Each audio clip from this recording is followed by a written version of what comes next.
reviewing the ASHRAE guidelines on recurrent pregnancy loss. This is a slightly longer presentation, so we might need to extend the question answer sessions beyond the 12. Let us see how. So this is a publication from the ASHRAE guideline on recurrent pregnancy loss, and the guideline offers.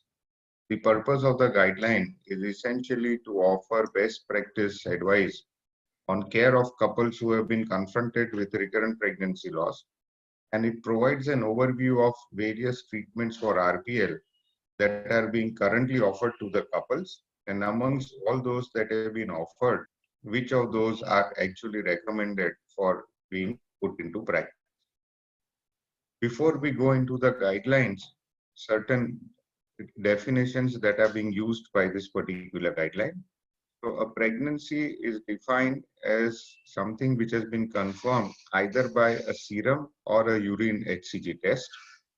This also hence includes non-visualized pregnancy losses, like all biochemical pregnancy losses, and even resolved and treated pregnancies of unknown locations. So any beta HCG elevation or a urine test positive is considered a pregnancy, except that ectopic and molar pregnancies and patients having implantation failures obviously have been excluded from this particular definition. Now, the diagnosis of recurrent pregnancy loss is considered if the patient has 2 or more pregnancy losses, either after a spontaneous conception or it could be following any treatment or assisted reproduction. The term of pregnancy till which this loss is considered is up to the end of the 24th week of gestation.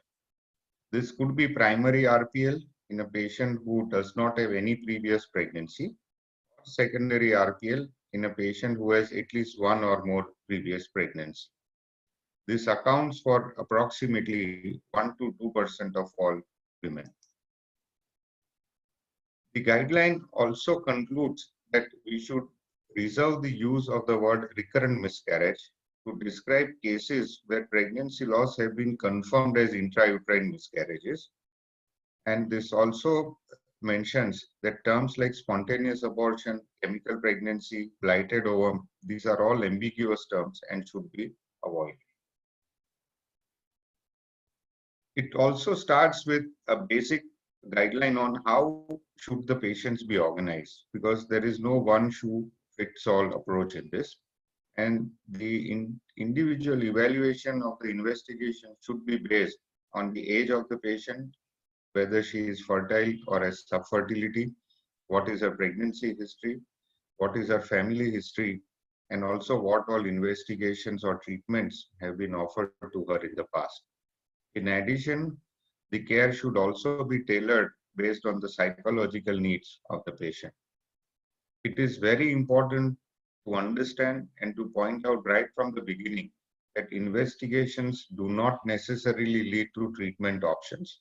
And we should make this clear with our patients that our understanding of the problem is far superior than our ability to treat those problems. This starts with certain guiding principles because the couple's psychological states and needs will keep on varying. So there is no single model which will care for each and every patient. Certain principles should be applied. One, we should recognize the patient as an individual, that is, this patient in this pregnancy at this point of time. We need to have detailed questions and detailed time for questions on information. This might need to be repeated again and again because the patient is tremendously anxious. Doctors should be good listeners. They should respect for the patient, her partner, her pregnancies, babies. The language should be very clear and we should be sensitive in what kind of terminologies do we use, and we should use terms which are understandable by the patient. We should be honest about the process, the likely outcomes, prognosis, and we should avoid false recurrences.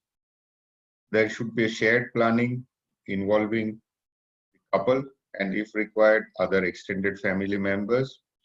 We should also believe in a team approach because the patient will need support even after she becomes pregnant following any kind of treatment. And there should be concern, empathy, and compassion as appropriate for that particular patient. So what this guideline covers is various risk factors and health behavior modifications that could be advised. The investigations required in a patient with RPL and the prognosis and the treatment. Let us start with the first, looking at the risk factors involved in the health behavior modification. The first and the foremost is the age of the patient. And the patient should be informed that if she is below the age of 35 years, between 20 and 35, the risk of pregnancy loss is lower. Whereas if she is above 40, the risk of pregnancy loss increases very rapidly. Some studies have evaluated the impact of male age and has been associated with a higher incidence of miscarriage, but there are no studies on the impact of male age on recurrent pregnancy loss. Stress, it is understood that there is an impact of stress on the risk of miscarriage, but the exact impact is unclear. So we all acknowledge that in a patient with recurrent pregnancy loss, stress is an important issue, but there is no evidence that stress is a direct cause of pregnancy loss. So what this guideline recommends is that we should counsel that if she's below the age of 35, between 20 and 35, the risk of pregnancy loss is lowest, there is very strong evidence, and with increasing age after the age of 40 years, the risk increases. We also should note that stress is associated with RPL, but couples should be reassured that there is no evidence that stress is a direct cause of recurrent pregnancy loss.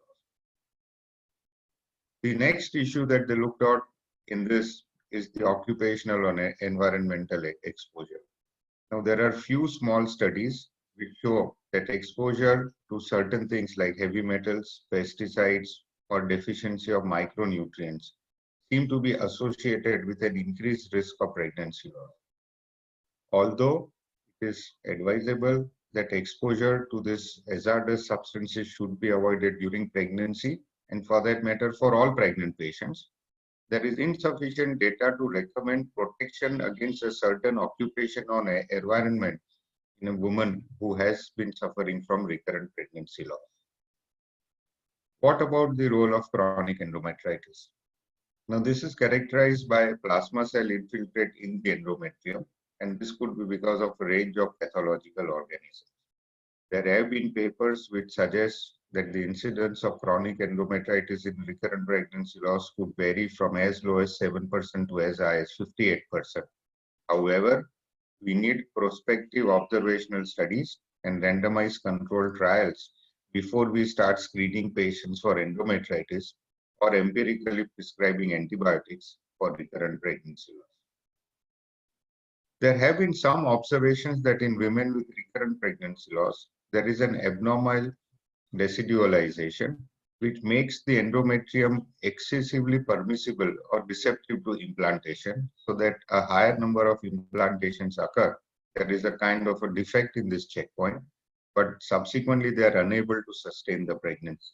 But again, we need further prospective studies on this before we could draw any conclusions or recommendations. Certain health behavior modifications which are very vital, and here it is important to note on certain points. There is significant evidence that smoking could have a negative impact, and hence cessation of smoking is recommended.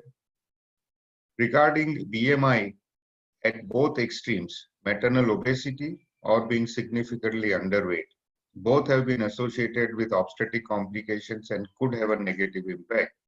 And patients should be advised to strive for a healthy normal range BMI before they start planning a pregnancy. We also know that excessive alcohol consumption is a possible risk factor, and hence patients should be asked to reduce the consumption of alcohol. The second thing which we are then looking at is investigations into RPL. The first thing that we need to look at is a detailed medical, personal, and a family history. We do not have studies which tell us as to which diagnostic tests are relevant for which patient based on the medical or family history, but still, this should be used to tailor the diagnostic investigations for a particular patient. And a very strong recommendation that comes from this guideline is to use certain prognostic tools which are based on the number of pregnancy losses in the past and the female age.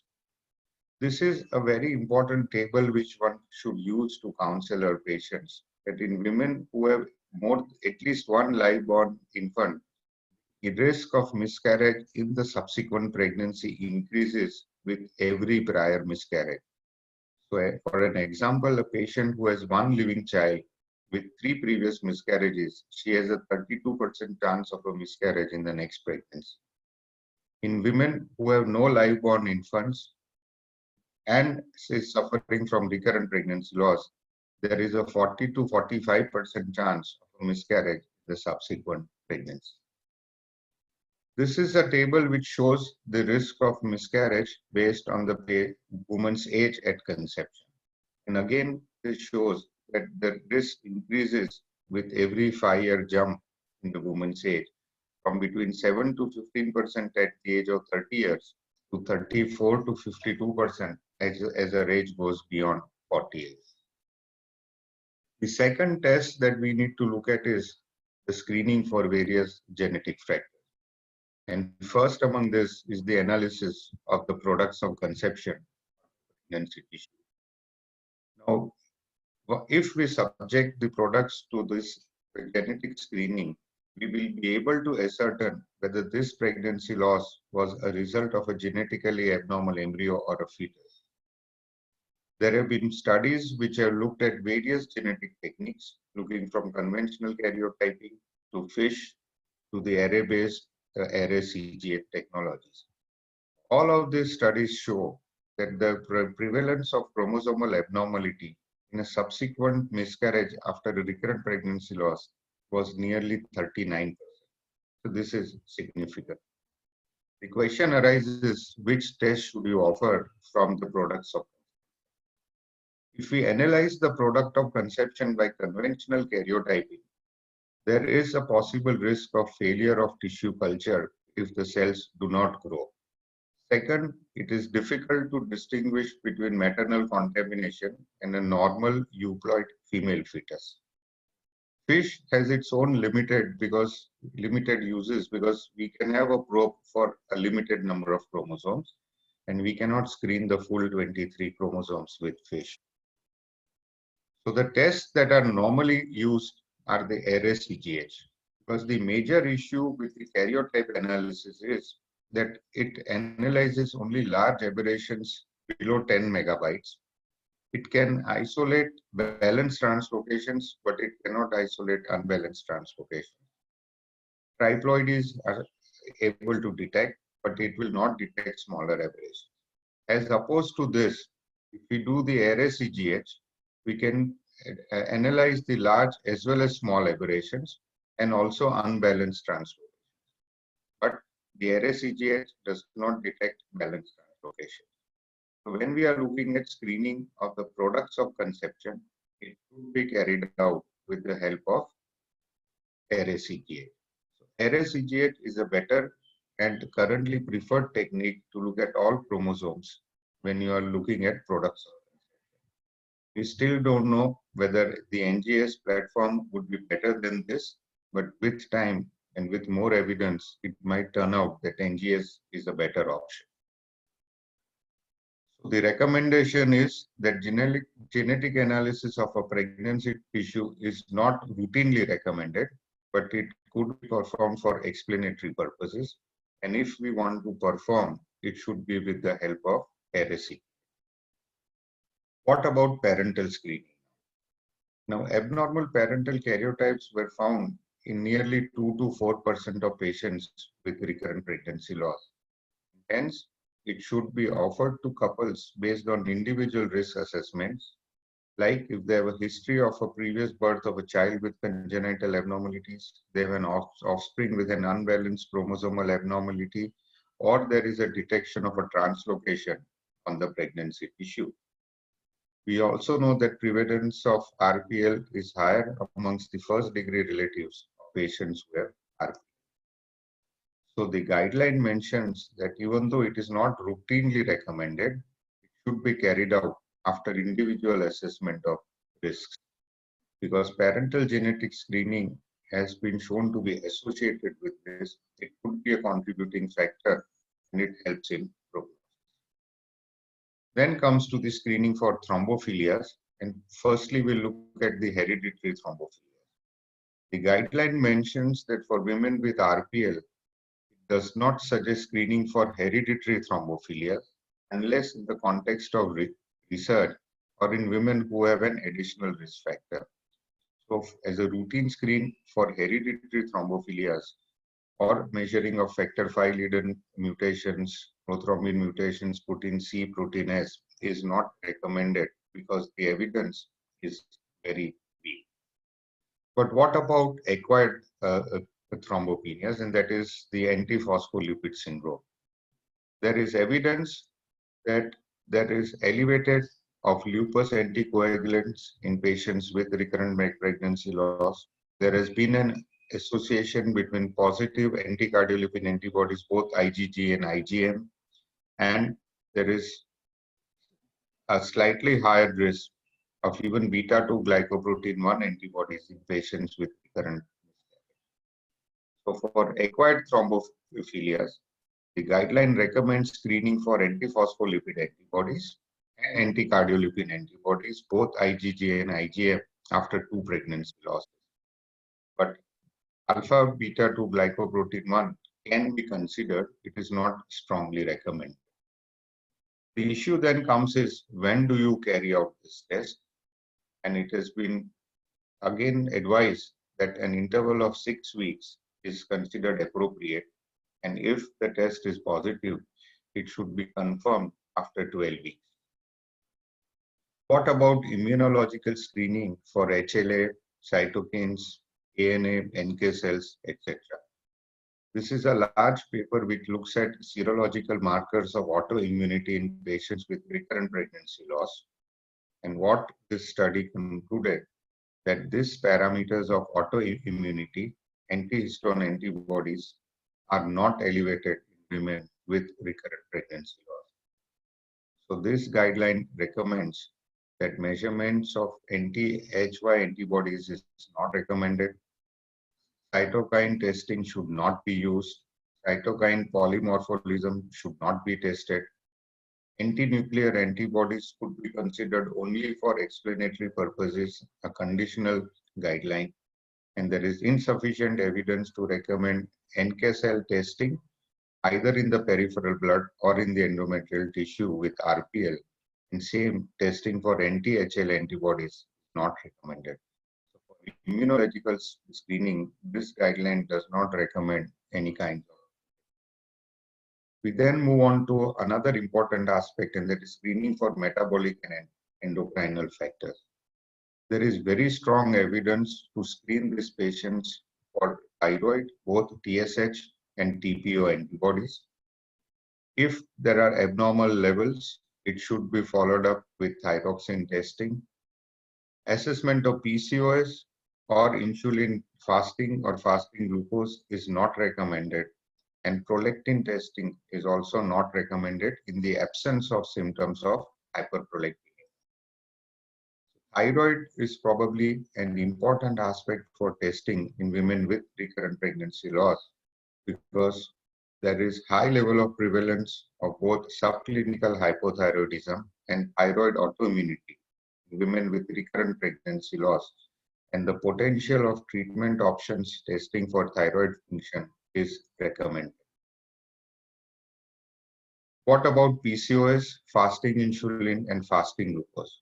This has not been recommended because even though there have been some studies which show that there is some association, there are no studies to show its prognostic significance or whether any treatment helps in improving the outcomes. Same prolactin testing is not recommended unless the woman has symptoms of hyperprolactinemia. If she has hyperprolactinemia symptoms, then she should be tested and we should offer them. Other metabolic or endocrine testing, again, ovarian reserve testing not recommended.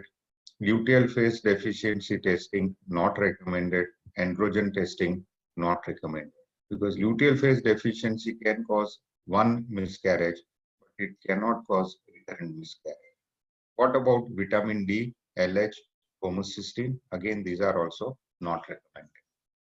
We then move on to another very important area, and that is to look for various anatomical investigations.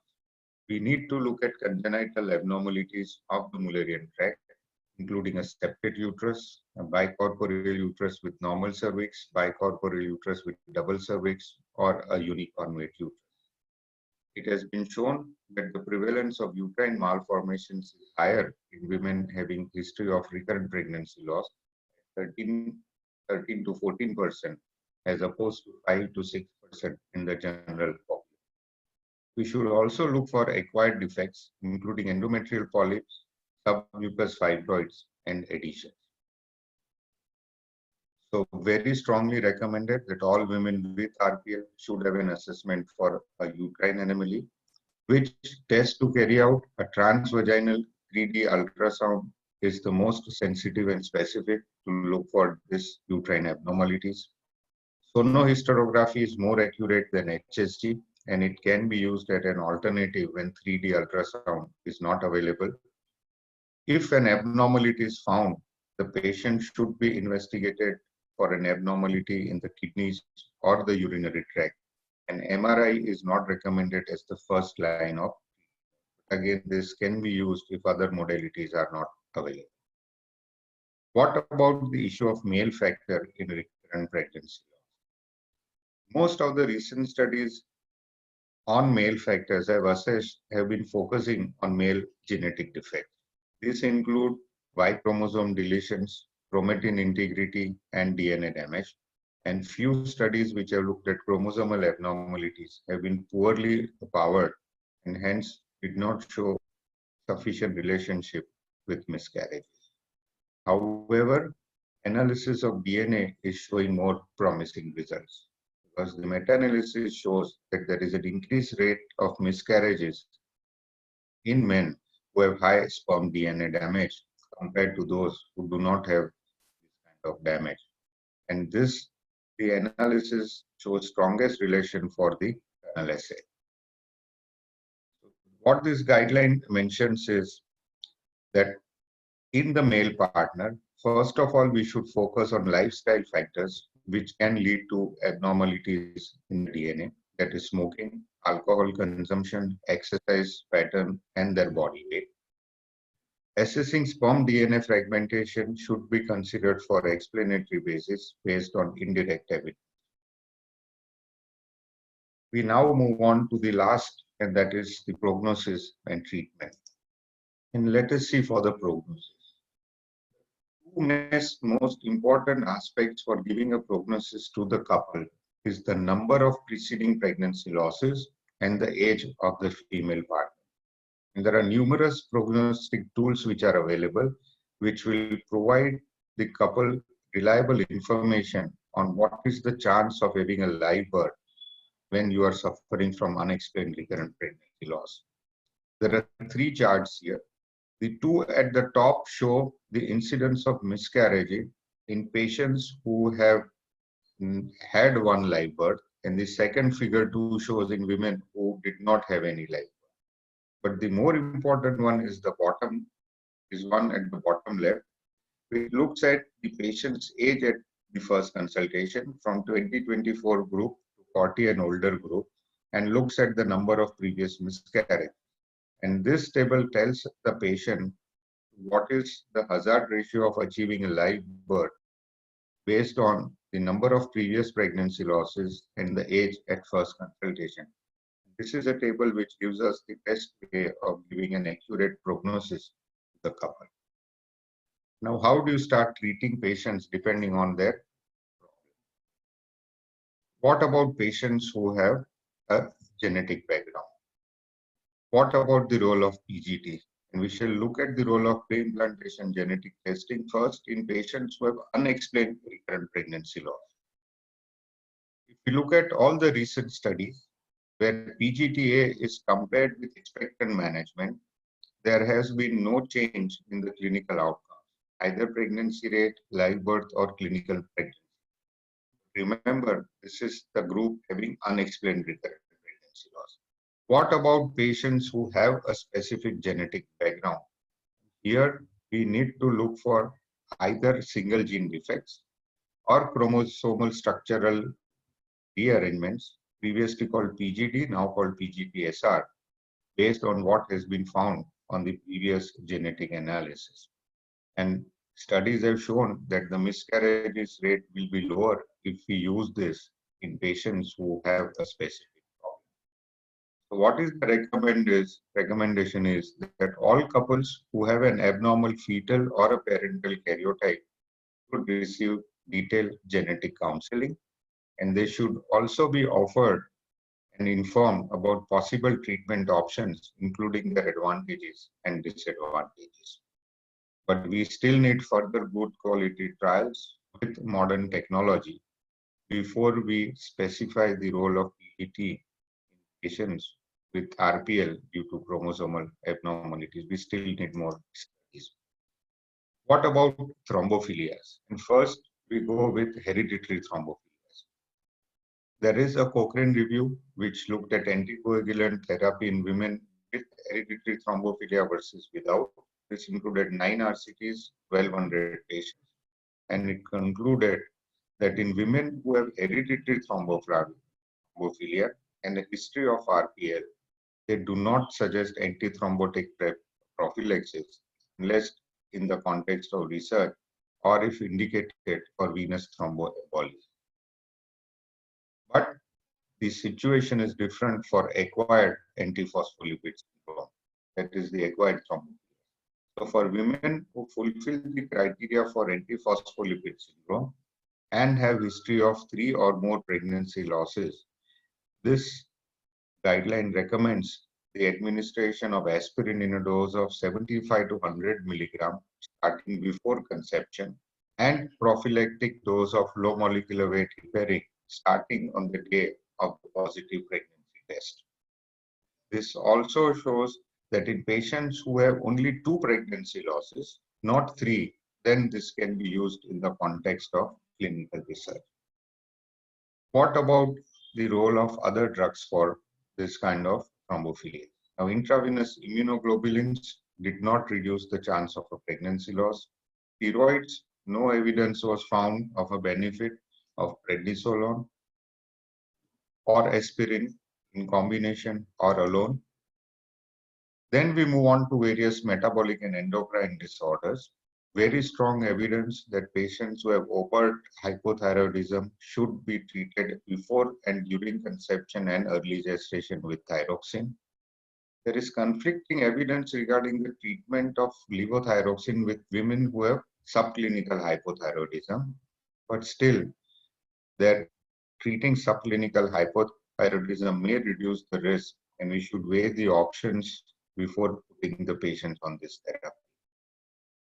If such patients are pregnant, their TSH level should be checked again in the early pregnancy at around 7-8 weeks of gestation. And if there is evidence of hypothyroidism, this should be treated with levothyroxine. In women who have thyroid antibody and recurrent pregnancy loss, again TSH level should be checked in early pregnancy and levothyroxine therapy initiated if they are found to be hypothyroid. It is insufficient evidence to support treatment with levothyroxine in euthyroid women with antithyroid antibodies outside a clinical trial. What about supporting pregnancies with progesterone or HCG?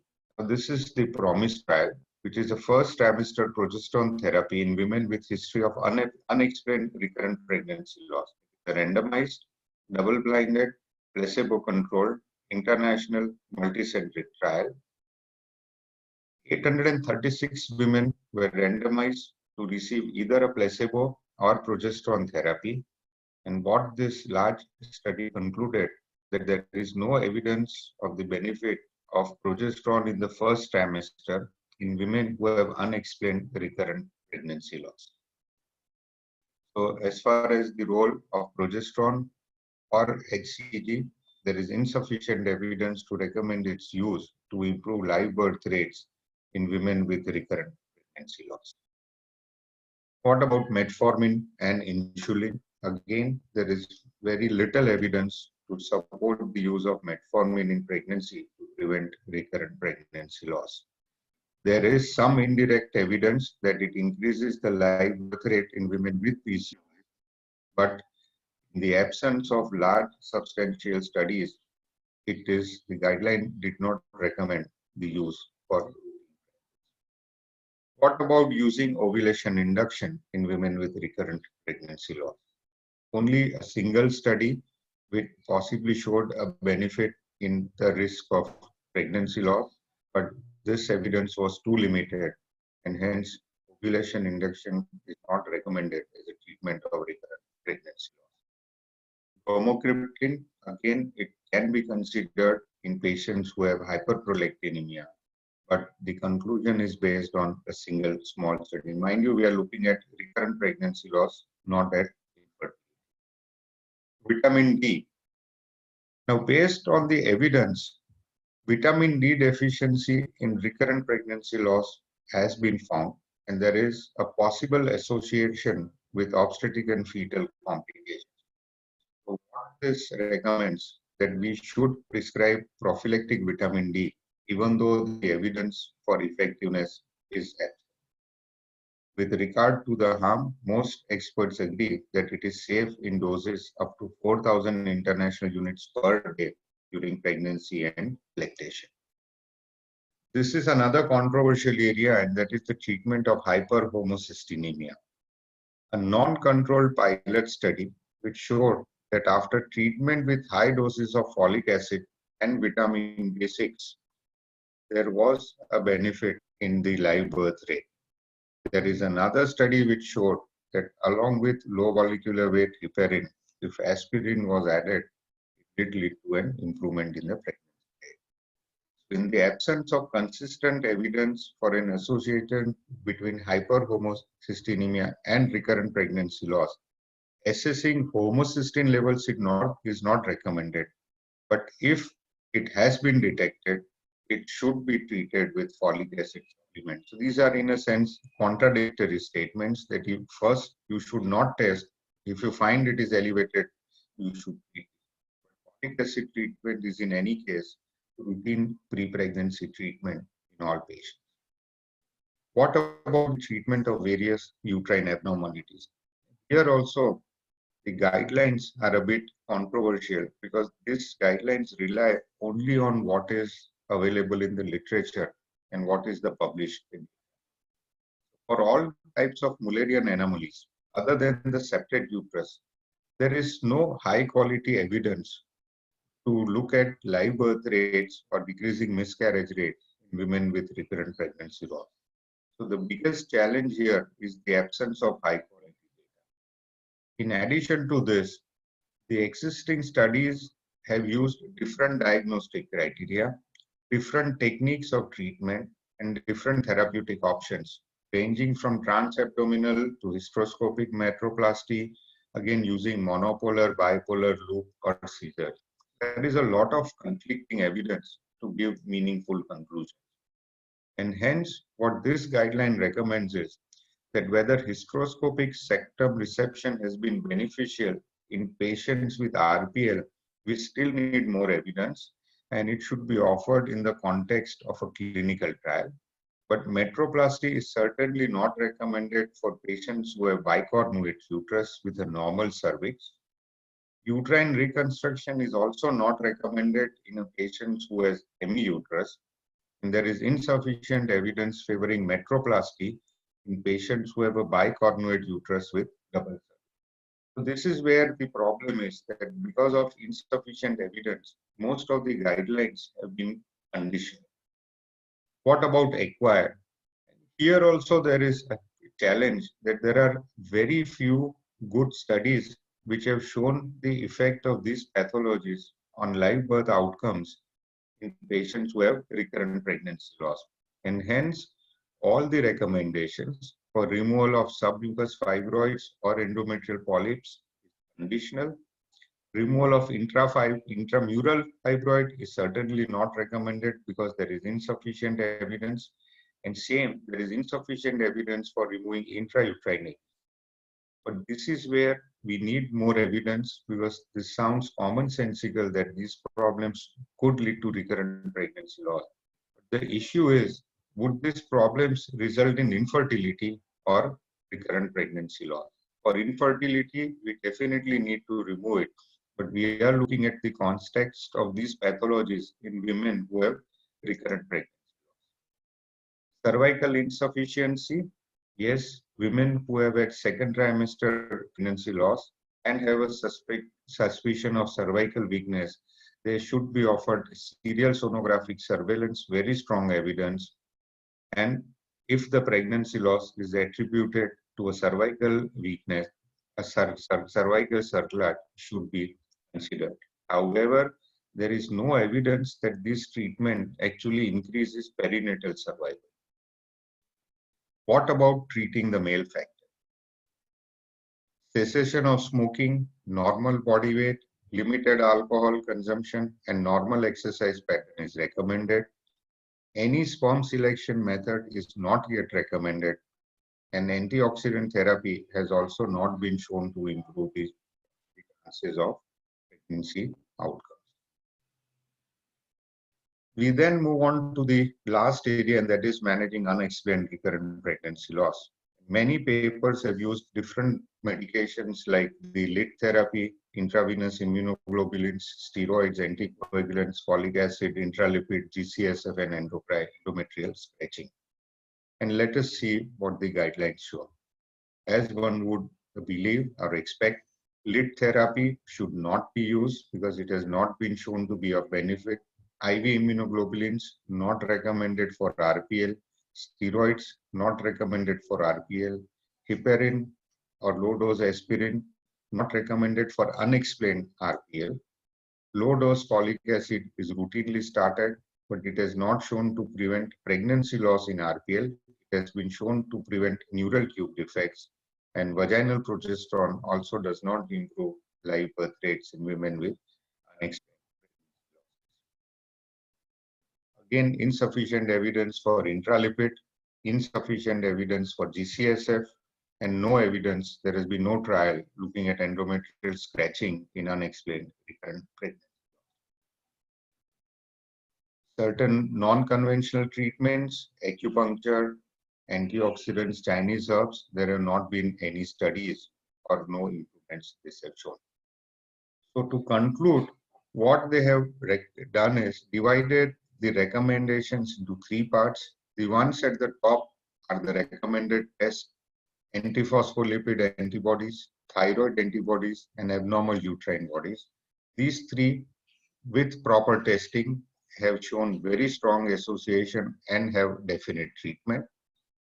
The second category are those which should be done on selected patients or in the context of research, and that is genetic testing, immunological testing, sperm DNA fragmentation, and screening for hereditary thrombophilia. But amongst this, it is only the genetic testing which have specific treatment options in the term of PGT. Other immunological or other metabolic tests like the NK cells or NTHL antibodies are not recommended. In addition to all this, lifestyle advice, tender loving care, and prophylactic vitamin D have been advocated to all. We end this one on RPL. It is exhaustive, and let us see how many questions we can take at the end. Next time we will look at